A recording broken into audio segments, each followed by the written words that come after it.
This is Shitu Monster Village, and I will tell you on how to get there. Kapaba ninyo sa Taichung train station, pumunta lang kayo sa Nantubas.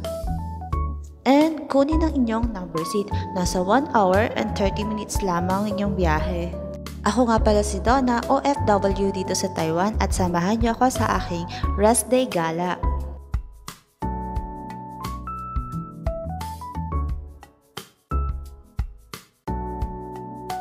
At pagkababa nga namin ito sa C2 station, ay chinek na nga namin ang oras papauwi.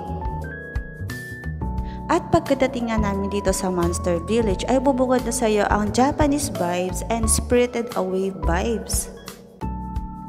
By the way guys, ang Monster Village ay entrance free po. Malapit din ito sa Sunlink Sea, kaya pwede kayong mag-book dito ng hotel. Meron din dito mga villa.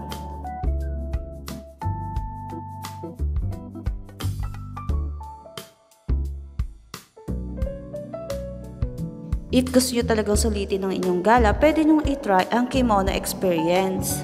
Available ito for adult and child. Nag-ikot-ikot nga din ako dyan at pumunta ako kung saan yung mga villa.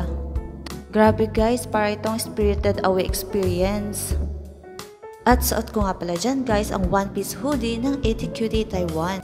Check their FB page guys to get your anime printed shirt. At pagkatapos nga ay kumain na kami dito sa isang sikat na hotpot. Sobrang sarap ng udon nila dito and yung egg. At pagkatapos nga nyan guys ay pumunta kami sa isang souvenir store.